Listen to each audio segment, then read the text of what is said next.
사랑하는 여러분, 어제인 그 토요일 오전에 제가 도시관리공단 필기시험을 치러 가서거든요.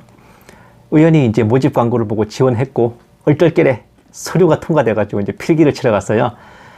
분야별 모집 인원이 합쳐서 8명입니다. 근데 그 중에 제가 응시한 직렬은 1명을 뽑았어요. 모집 인원이 1명이었어요. 시험장에 가서 제가 벽보에 붙어 있는 응시자 숫자를 딱 세보니까 142명이나 되더라고요. 물론 평균을 내면 17대1, 18대1 정도 되지만은 막상 이제 빼곡하게 적혀 있는 그 응시자들의 이름과 또 시험장을 가득 메운 경쟁자들을 보니까 문제를 풀기도 전에 참 기분이 아스트레해지지 뭡니까? 어째서 이 많은 사람들 중에 겨우 그 정도만 뽑는 걸까? 아쉬우면서도 의아하기도 했는데 오늘 본문에 나오는 선지자 엘리야는 18대1 정도는 어린애 장난인 엄청난 경쟁률을 뚫은 용자 중의 용자입니다. 아시다시피 구약 최고의 선지자로 쌍벽이 단연 모세와 엘리야죠. 그 다음으로 다니엘 정도 꼽히는데 특히나 엘리야는 북이스라엘의 정치를 좌지우지하고 온갖 기적과 이적을 행한 사역자였습니다. 그런데 막상 성경 본문을 보면은 그 막강한 카리스마와 포스는 어디로 갔는지 걸핏하면 하나님께 징징거리기 일쑤인데 엘리야의 레파토리가 뭐냐? 다 죽고 나만 남았는데요? 라는 드립입니다. 로뎀나무 밑에 드러누워서 그러고 징징거릴 때 하나님께서는 천사를 시켜 과자와 물을 전해주시며 격려하셨는데 여기에 재미가 들렸는지 아니면 맛이 들렸는지 계속해서 그러니까요. 결국 하나님께서는 바알에게 무릎 꿇지 않고 입 맞추지도 않은 7,000명을 더 남겨놓았다 라는 엄청난 말씀을 하십니다. 이 말씀 이후로 엘리야는 하나님께 더 이상 징징거리지 않고 철저하게 사역에 집중하는데 그 말씀이 엘리야에게 어떻게 접수되었을지도 흥미로운 일입니다. 일할 놈은 너 빼고 7,000명이나 더 있으니까 하기 싫으면 때려쳐. 이렇게 접수가 됐는지 아니면 7,000명이나 더 있지만은 너밖에 할 사람 없다. 부탁 좀 하자. 이렇게 접수되었는지 어느 쪽이든 엘리야를 각성시키기엔 충분했던 모양이에요. 그렇습니다. 제단은 헐려나가고 선지자들은 죽어나가고 7,000명이 남아서 믿음을 지키고 있었지만 하나님이 택하여 쓰신 종은 엘리야 1명이었고 그는 무려 7,000대 1의 경쟁률을 뚫고 채용된 겁니다. 성경에서 엘리야는요, 그 흔한 누구의 자손이니 누구의 아들이나 하는 이런 출신 성분도 없어요. 길르앗에 옮겨와 살던 사람 중에 디셉 사람이다 라는 참 뜬금없는 신원만 있는 촌놈 중에 쌍촌놈이었습니다. 그런데 하나님께서는 그를 택하셨고 그로 하여금 이스라엘과 아람 왕들의 목을 뗐다 붙였다 하는 거대한 역사를 행하게 하셨죠. 그 중국 역사 영화 중에 8인 최후의 결사단이라고 하는 작품이 있는데 순원의 신해혁명을 배경으로 하는 내용이에요. 그 청나라 조정의 감시를 피해서 몰래 입국해서 혁명 봉기를 위한 회의를 열어야 될 그 순원을 경호하기 위해 전사들이 준비하고 있었는데 미리 알아챈 청나라 조정의 기습으로 경호원들이 전멸당해요. 그래서 새 경호원을 부랴부랴 모집하게 됐습니다. 그런데 새로 뽑힌 경호원들이 두부장수, 광대소녀, 도박꾼, 인력거꾼, 그 마약 중독된 뽕쟁이, 그리고 학생, 진짜 각양각색이었어요. 그들은 순원이 회의를 진행할 1시간을 벌어주기 위해 청나라 조정의 자객들이 득실거리는 거리로 나서요. 결국 자객들과의 전투 끝에 순원으로 위장한 학생과 또 경호원들은 전부 죽임을 당하지만 순원은 그것을 시작으로 혁명을 준비할 수 있었고 그 6명의 희생이 5,000년 중국사에 처음으로 황제의 통치를 뒤엎고 민국, 즉 공화국을 수립하는 그 힘이 되었던 겁니다. 하나님의 택하심과 역사심도 이와 같습니다.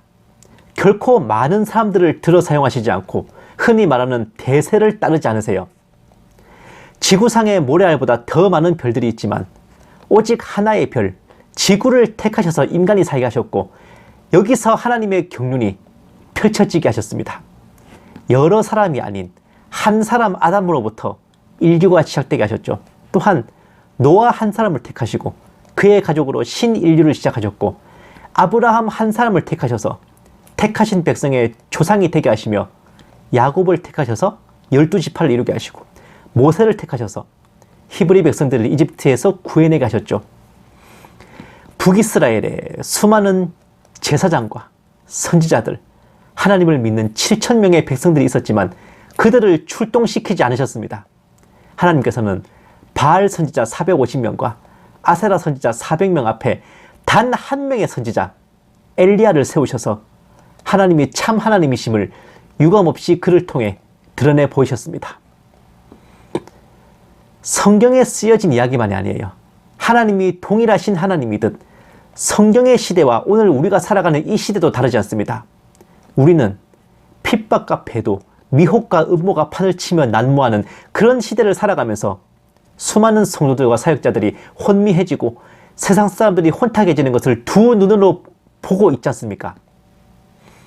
어찌하여 바른 진리와 복음을 전하고 지켜내는 자들이 이렇게나 적고 참된 믿음을 가진 자들을 찾아보기 힘든가 하지만 그렇게 고뇌하는 분들께서는 여러분 자신이야말로 이 세상 수십억 인류 중에 택함 받으셨음을 감사하셔야 될 겁니다. 먼저 있던 이스라엘 그 선민들도 제쳐주시고 이방인인 우리를 택하셨고 그 중에서 또다시 고르고 골라 이처럼 혼탁하고 혼미한 때에 바른 복음과 참된 믿음으로 바로 서도록 우리를 콕 찍으신 겁니다.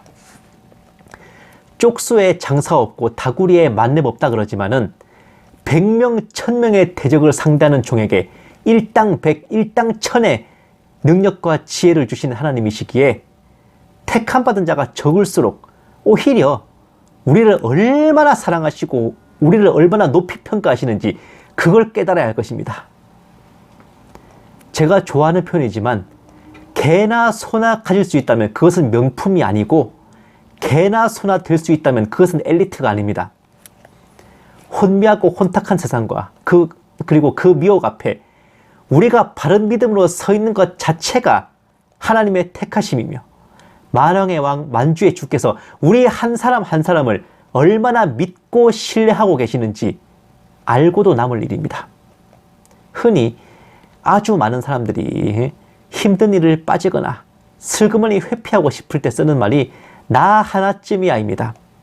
이렇게 일할 사람이 많고 거대한 작업인데 나 하나쯤 빠져도 티도 안 나겠지 라는 참 깝깝한 생각에서 나오는 말이죠. 그러나 저는 이 말을 좀 다른 의미로 사용하고 싶어요.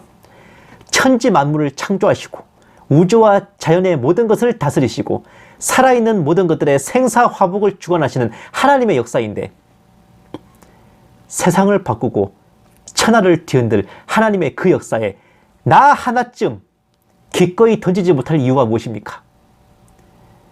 내가 세상을 살아가면서 아무리 내 딴에 멋이 있고 폼이 나고 숭고하고 거룩하고 아름다운 일을 한다 한들 하나님의 역사에 택함 받고 쓰임 받는 것보다 더 하겠습니까? 그거보다 더 폼 나겠어요?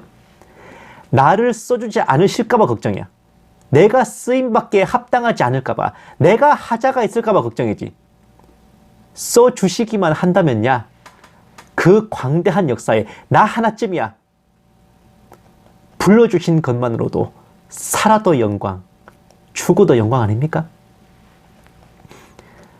고대 그리스 병사들은 열을 맞춰 방진을 구성할 때 가장 앞줄에 서는 것을 선호했습니다.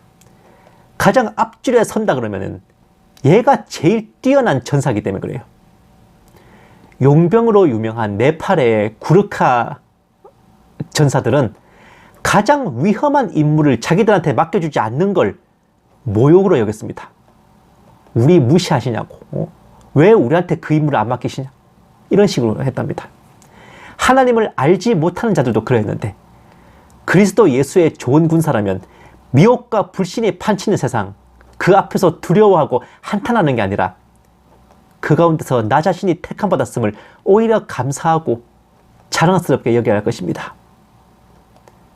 사랑하는 여러분, 한치 앞을 볼 수 없는 이 교회와 세상의 정세가 이어지고 있어요. 언제 주님이 다시 오시고 멸망의 아들이 봉인이 풀려도 그런갑다 할 만큼 대격변의 조짐이 짙어지는 이때입니다. 은혜로 받는 구원, 의롭다 여겨주심으로 거저 받는 구원은 값싼 구원으로 치부되어 무시당하고 행위 구원이 거룩하게 보이고 구원의 확신은 개나주라며 비웃음을 당하고 있어요. 하루가 멀다 하고 그날과 그 시를 찍어대며 시한부 쇼를 해대는 자들은 끝도 없이 이어지고 반성도 모르고 창피라는 걸 모르고 때와 기한은 아버지 권한 안에 있으니 너희 알 바가 아니라는 주님의 지상 명령은 휴지 조각 된 지가 오래입니다. 바른 복음과 참 진리를 전하는 사람들은 미약해 보이고 잘 보이지도 않고 계시노름과 환상놀이를 벌이는 곳은 건물이 터져나갈 듯 신도들로 가득 메워지고 의기양양하여 부르짖는 소리가 하늘을 찌를 듯합니다. 정통교계는 뻔히 성경에 적힌 천년왕국을 부정하고 상징 드립을 치면서 주의 강림하신다는 약속이 어디 있냐며 뻗대고 있으니 동서남북 어디를 봐도 미혹의 영들이 난무하고 불신자만이 아니라 미혹의 눈깔이 뒤집힌 교회와 성도들이 더 무서울 지경입니다. 영화 서울의 봄에서요, 주인공인 이태신 장군이 이런 대사를 합니다. 내 눈앞에서 내 조국이 반란군한테 무너지고 있는데 끝까지 항전하는 군인 하나가 없다는 게 그게 군대냐고 하죠. 이 시대를 그리스도인으로서 살아가는 우리에게도 꼭 필요한 마음이 아닐까 합니다. 우리 눈앞에서 예수님의 복음과 참 진리가 미혹의 영에게 공격당하고 있는데 그에 맞서 끝까지 항전하는 그리스도의 군사가 얼마 정도는 있어야 되지 않겠습니까? 그리고 그 군사가 다른 누군가가 아닌 저와 여러분이 되어야 하지 않겠습니까? 미혹과 조롱에도 결코 흔들리지 않는 확고한 믿음, 구원의 확신과 말씀을 문자 그대로 믿고 상징과 비유에 흔들리지 않는 정확한 분별, 저쪽이 많고 강하고 융성하다고 해서 두려워하거나 움츠러들지 않는 담대한 마음, 그 모든 것이 그리스도 예수의 진정한 군사들이 아직도 이렇게 시퍼렇게 살아서 적군과 맞서고 있음을 보여주는 증표일 것입니다. 검과 몽치를 든 성전 경비병들이 겟세마네 동산으로 쳐들어왔을 때 예수님을 모시고 섰던 베드로가 두려워하기는커녕 저들을 검으로 치리이까 하고 예수님께 여쭈었던 것처럼 똑같이 예수님과 함께하는 그곳에서 주님이 주시는 담대함으로 공중 권세 잡은 자들과 비진리의 하수인들과 맞서서 담대히 승리하는 저와 여러분 모두 다 되시기만을 주님의 이름으로 간절히 축원합니다.